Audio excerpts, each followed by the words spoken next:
Alors je tiens à m'excuser pour le désagrément qu'il y aura tout au long de la vidéo. Vous n'aurez pas le choix d'avoir un filigrane qui va se mettre au milieu de l'écran sur toute la vidéo, un petit peu translucide. Habituellement je travaille avec Vidéoproc Vlogger et là ma vidéo fonctionne pas avec le logiciel. Je sais pas ce qui marche pas. On m'interdit d'exporter ma vidéo. Du coup je vais travailler avec Wondershare Filmora. Et par contre, pour l'avoir gratuit, je suis obligé d'avoir ce filigrane qui sera là tout au long de la vidéo. Ceci dit, ça n'empêche pas que les explications seront toujours là et claires.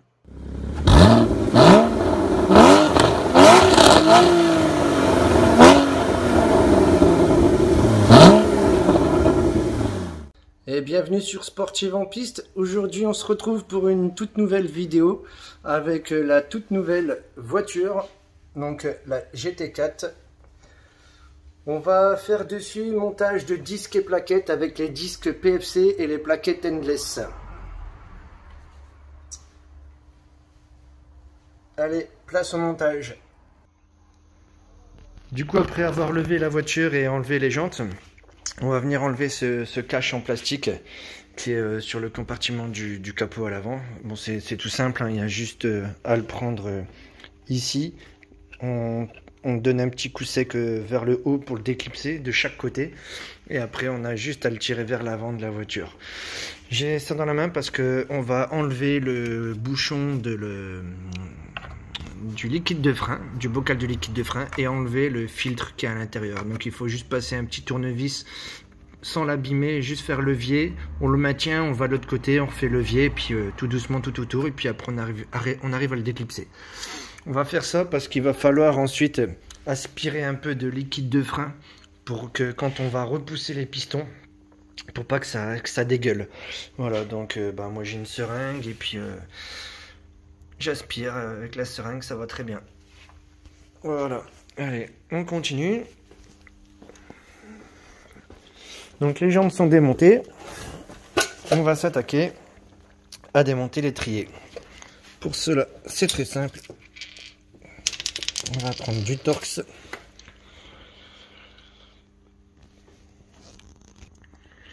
Voilà, avec un peu de lumière, c'est mieux. Donc on va prendre du Torx en T55. Voilà. Et on va venir desserrer les deux vis qui maintiennent l'étrier au moyeu.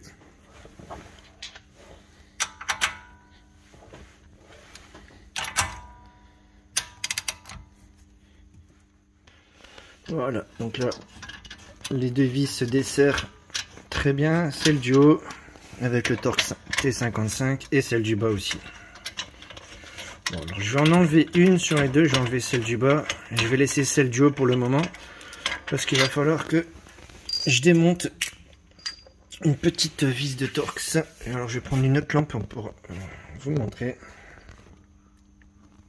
Voilà, donc on va enlever cette petite vis juste ici, là au bout de mon doigt. Et donc cette vis Torx maintient la durite rigide de l'étrier au flexible en caoutchouc pour qu'on puisse ne pas tordre la durite de frein rigide quand on va enlever l'étrier. Comme ça, juste en enlevant cette petite vis, on aura de la mobilité et on va pouvoir mettre l'étrier ici contre l'amortisseur. C'est juste un vieux coffret mais qui marche très bien. Donc du Torx. Hop. Et puis là, c'est juste à peine serré. On va juste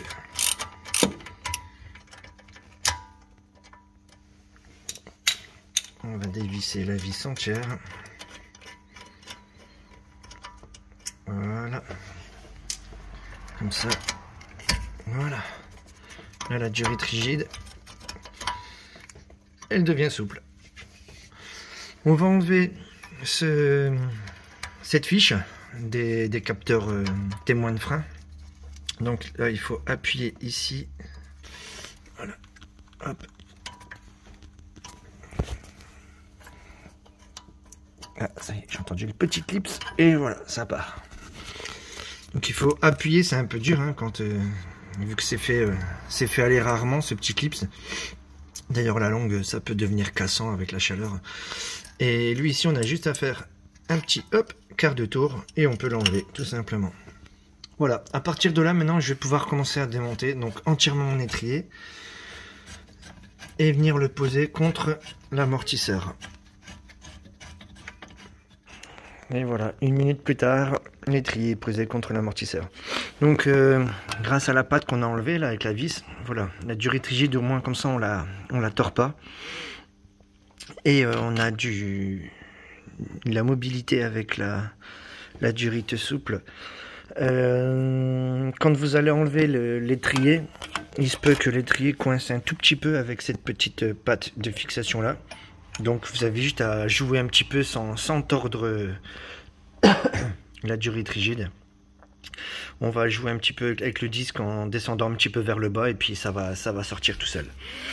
Voilà. Maintenant qu'on est ici, eh ben on va démonter les capteurs, les plaquettes de frein et comme ça on aura l'étrier nu.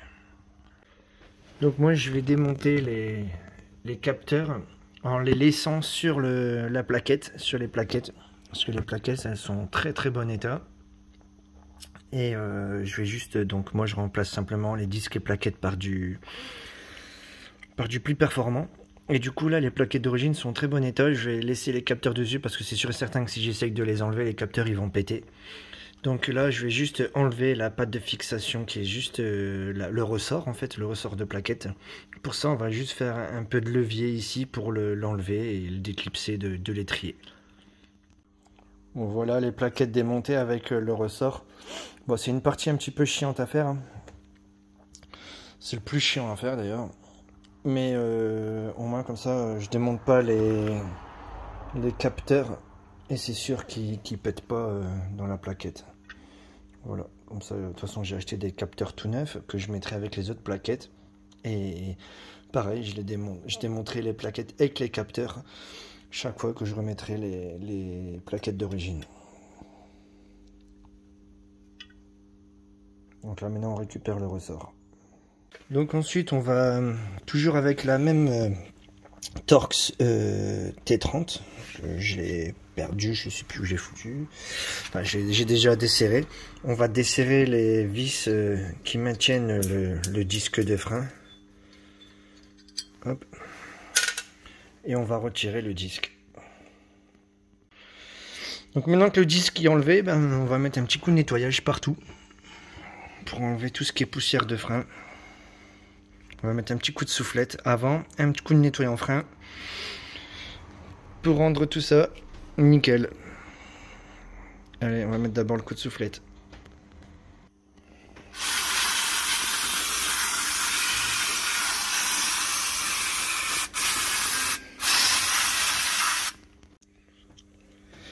Voilà, le coup de soufflette j'ai mis, petit coup de nettoyant frein avec.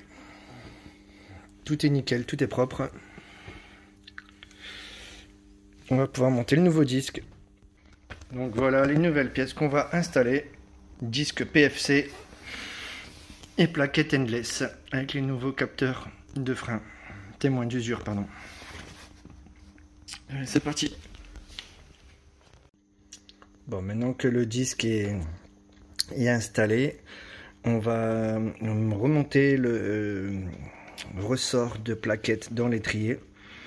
On va installer les plaquettes et pour ça on va devoir repousser les pistons. Alors, avec un repousse piston classique. Hein. Voilà. Voilà. Piston repoussé. On va remonter les plaquettes, le ressort et les capteurs, les témoins.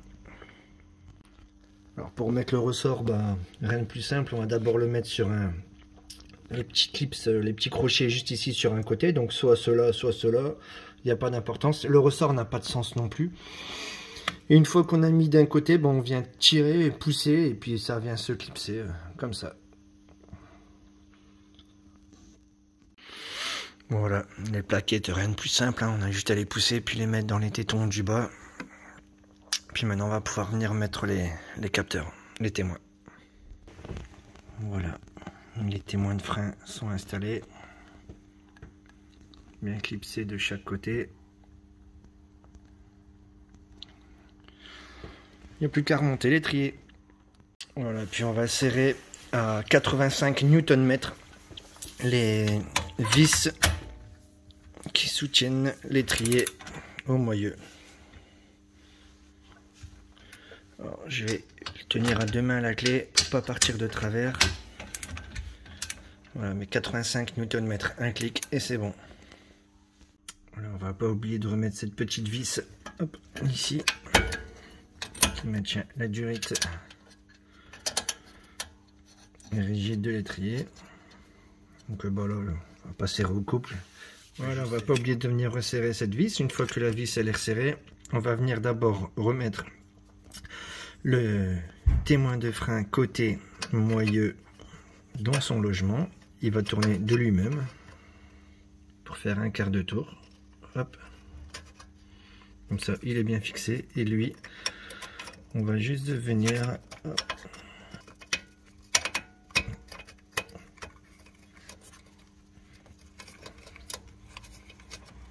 Voilà. Hop là. Tout est remonté. On va attaquer l'avant. Bon voilà, maintenant que l'arrière c'est fait, disque PFC monté sur bol démontable pour changer que les pistes avec des plaquettes endless. On va faire de même pour l'avant.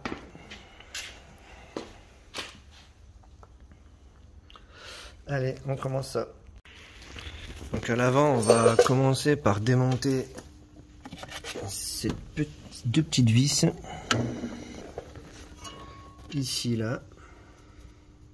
Pour enlever cette pièce, pour la déclipser, pour que la durite rigide soit movible, toujours pareil comme à l'arrière, mobile pardon, comme à l'arrière avec cette durite en caoutchouc. Donc il y a une vis de chaque côté, une vis là et l'autre elle est juste ici au bout de mon doigt. Voilà, ici. Deux vis de 10, on les enlève. Voilà, maintenant que cette patte de fixation des durites est mobile, on va déclipser le capteur de frein comme pour à l'arrière. Juste ici, c'est le même système. Et on va enlever aussi en même temps ce petit clips là. Voilà, ce clips ici là. Ça va bien partir.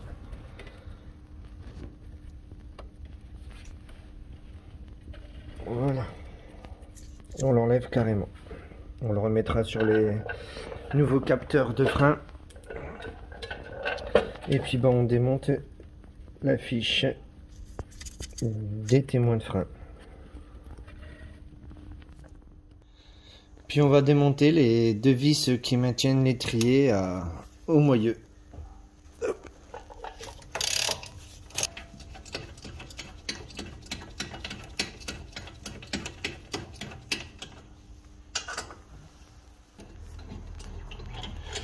Voilà. Puis une fois les deux vis démontées, on va poser l'étrier sur quelque chose qui sera en hauteur et qui force pas sur la durite rigide, parce que vous verrez, on n'a pas beaucoup de mou. Je n'ai pas écarté les plaquettes. Hop là.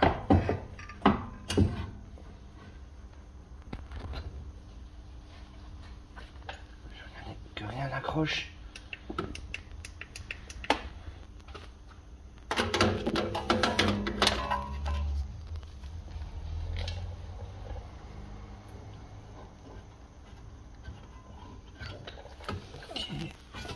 Voilà. Puis moi je le pose sur une caisse comme ça là, à hauteur. Comme ça on peut démonter le disque et on force pas sur les durites de frein rigides, on les tord pas comme ça. Allez, on démonte du coup avec le T30 les deux vis de Torx pour pouvoir enlever le disque.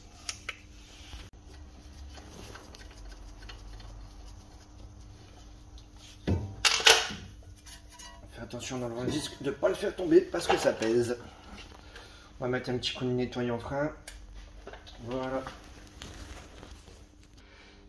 Voilà donc la différence entre les deux disques.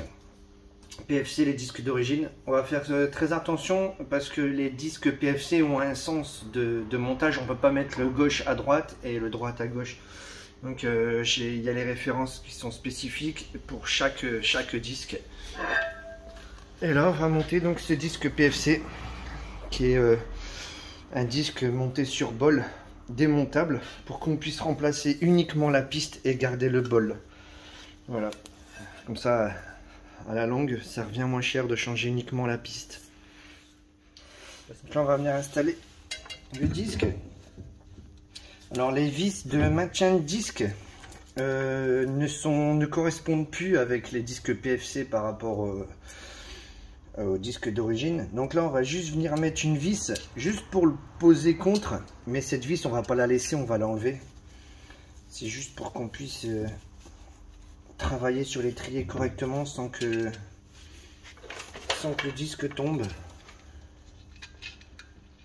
Maintenant on va intervenir sur l'étrier pour remplacer les plaquettes en laissant les témoins de frein, les témoins d'usure dessus pour pas les enlever, pour pas les casser. Parce que les plaquettes c'est pareil, elles sont encore en bon état. Et du coup comme ça si on veut les remettre, et ben on mettra directement avec les témoins qui sont intégrés dessus. Donc on va venir déclipser les plaquettes, déclipser ce ressort là et le ressort du milieu. Celui-là du bas on n'a pas besoin d'enlever. Voilà, et ben on va commencer par déclipser les plaquettes. Voilà, les plaquettes sont déclipsées. Et celui du milieu, c'est celui qui tient les témoins, les câbles des témoins.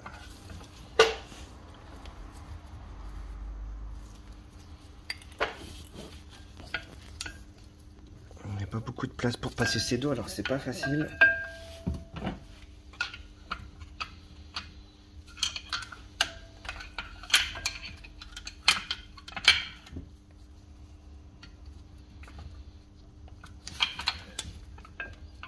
On va essayer avec un tournevis plat, voilà. Et là comme ça maintenant on peut enlever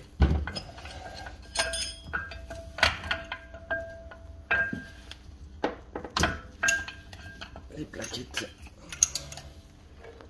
Voilà. Et on va monter. Petit ressort. Et on va remonter les plaquettes Endless dessus. Avant tout, on va d'abord repousser le piston. Donc repousser le piston, plusieurs solutions. Moi j'utilise les repousses pistons comme ça, comme j'ai fait pour l'arrière. On va le mettre de travers pour prendre directement 4 pistons à la fois. Et les 2 du haut, on les fera après. Alors c'est à cette étape-là qu'il faut faire attention que le liquide de frein ne dégueule pas dans le bocal. Ça dégueule pas dans la voiture. Donc là à l'avant, c'est pratique, on a un visu dessus.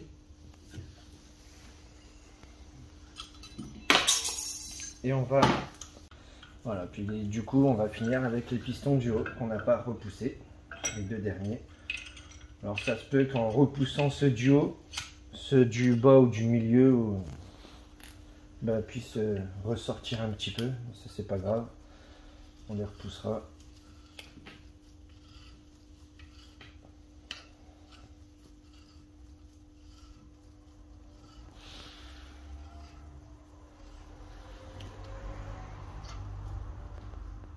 Voilà.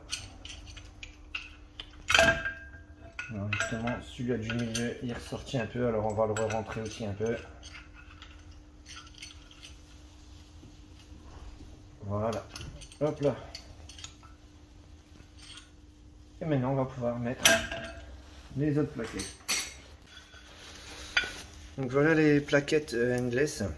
Avant de les mettre, on va surtout pas oublier de remonter les 2 ressorts.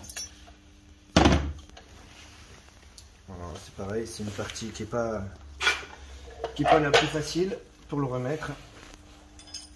Mais bon, c'est exactement le chemin inverse de ce qu'on a fait pour les enlever.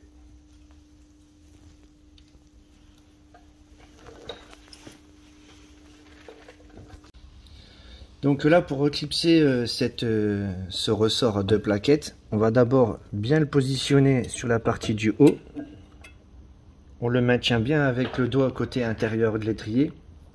Et là, avec le tournevis, on va juste venir pousser en fait pour le remettre. Par contre là on a un risque d'abîmer la peinture, donc là on va se munir d'une cale en caoutchouc. Idéalement faut 3 mains, voilà, pour prendre appui sur la cale en caoutchouc et hop, comme ça on n'a rien abîmé. Voilà, puis maintenant on va venir installer les plaquettes dedans. Voilà, puis on vient repositionner les plaquettes de frein dans leur dans l'étrier, dans leur logement. Donc là maintenant on va venir repositionner l'étrier de frein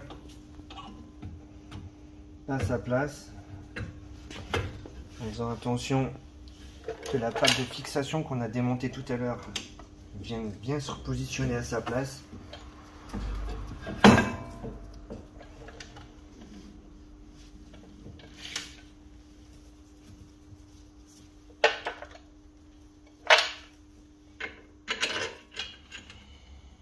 Voilà, une fois que les vis sont bien serrées contre, on va serrer à 85 Nm. Voilà, là je suis à 84. 84 c'est 84, 85. Normalement c'est 85.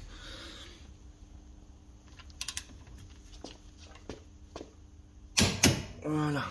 Alors ça fait un peu peur, 85, je vous avoue. C'est pour ça qu'il faut le faire avec une bonne clé. Voilà, impeccable. Voilà, puis après on va venir resserrer donc de chaque côté les vis qui maintiennent cette patte de fixation avec cette vis là et la même l'autre côté, hein, celle qu'on a démontée au début. Donc là on vient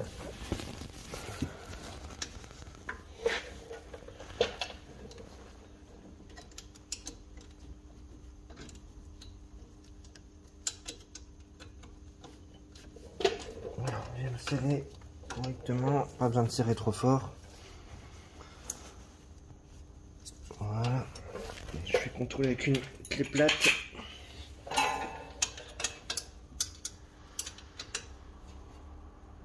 Hop.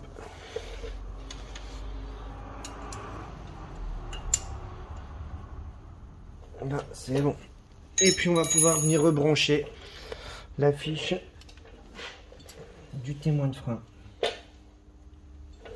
Que j'ai pas encore mis d'ailleurs. Voilà, on va venir mettre le témoin de frein. Donc la partie avec l'embout rouge côté extérieur, l'embout noir, enfin ils sont tous les deux embout noir, mais avec le fil rouge ici là côté extérieur et ici côté intérieur. La plus grosse partie vient côté intérieur de la plaquette. Et on va venir le mettre dans son logement qui est prévu juste ici à la plaquette. On va le mettre contre et on va le pousser avec un tournevis ou une clé, peu importe.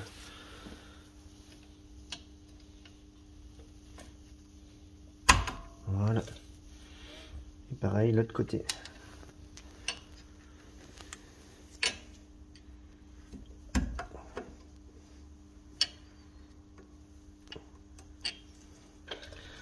Le fil rouge, on le coince dans son logement, hop, et le fil noir ici.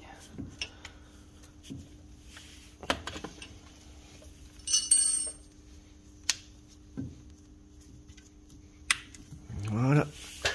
Et après, on n'a plus qu'à rebrancher à sa fiche. Sans oublier de remettre le petit clip qu'on avait démonté tout au début, qui va maintenir le câble contre la durite de frein.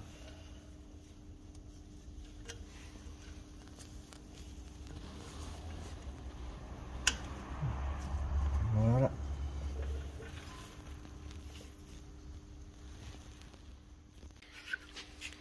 Donc voilà, maintenant que tout est bien rebranché derrière, on va redémonter ces deux vis qu'on avait mis qui maintiennent le disque, qui ne sert plus à rien maintenant.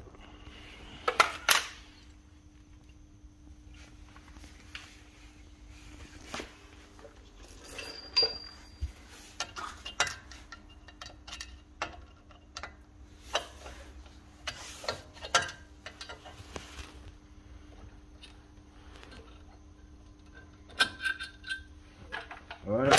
Et le disque qui tiendra avec la jante et les écrous de jante. Maintenant que tous les disques et plaquettes ont été installés de tous les côtés,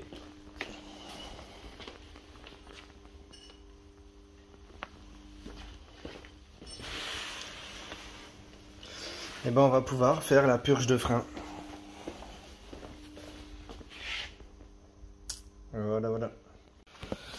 Alors avant d'attaquer la purge de frein, on va s'assurer que les vis de purge ne sont pas grippées et qu'il n'y a pas un risque de casse.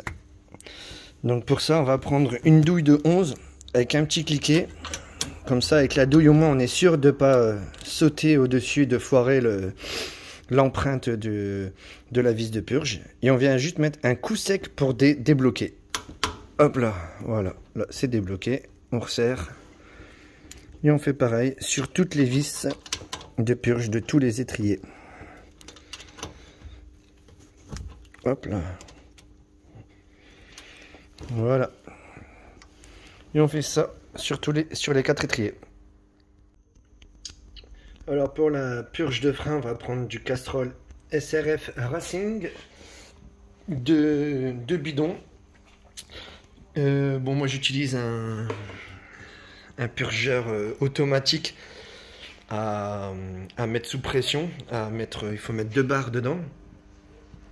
Donc on met le liquide de frein par ici, on ferme, on connecte l'embout du tuyau avec un adaptateur spécifique au bidon du liquide de frein de la voiture, et on a juste à pomper la poire ici pour mettre sous pression à 2 barres.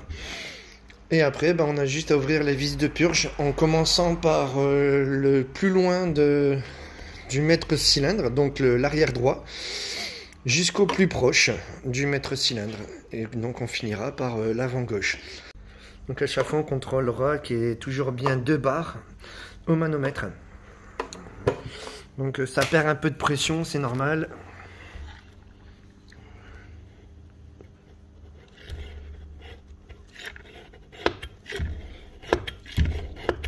Voilà. Et là on va aller ouvrir les vis de purge avec une clé de 11.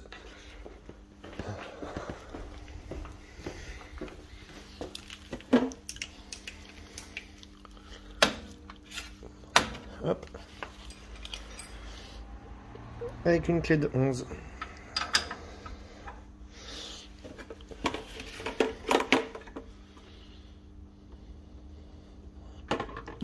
Allez, on fait la purge complète et on revient après. Alors pour la purge, moi j'ai toujours procédé comme ça sur des étriers avec 2 vis de purge, parce qu'il y en a une extérieure et une à l'intérieur. Je commence toujours par l'extérieur, après je fais à l'intérieur et je refais un coup à l'extérieur. Bon bah voilà, la purge des 4 freins étant faite, on va pouvoir tout déconnecter, remonter les roues. Serrage des roues à 160 Nm. Ça change des 120 des voitures classiques. Hop là. Bon voilà, la voiture est finie. Maintenant on va aller essayer ça sur la route et roder les freins tranquillement. Bon, vous avez peut-être vu lors de la vidéo qui traînait ça par terre. Le kit de durite de frein renforcé, la durite tressée. Durite aviation. Je l'ai pas mis pour une simple et bonne raison, c'est que la voiture elle est Porsche approuve, et ils m'ont bien précisé que si je modifiais le véhicule, je pouvais perdre cette garantie, cette assurance. Donc même pour des durites aviation, si jamais il y a quoi que ce soit sur la voiture, ils peuvent faire sauter la garantie juste parce qu'on a mis des durites aviation. Donc ils me l'ont bien précisé. Donc dans le doute, je préfère pas les mettre. J'ai pas envie de me faire avoir. Surtout qu'ils m'ont dit qu'avec les durites d'origine, ils n'ont jamais rencontré de problème, que ce soit sur GT3 ou sur GT4. Donc on verra bien. J'espère ne pas avoir de problème. Donc pour ça que j'ai laissé les durites d'origine. Voilà. Bon bah voilà, cette vidéo touche à sa fin. N'hésitez pas à me contacter si vous avez la moindre question. N'hésitez pas à liker et partager. J'espère que cette vidéo vous aidera et je vous dis à bientôt. Allez, salut!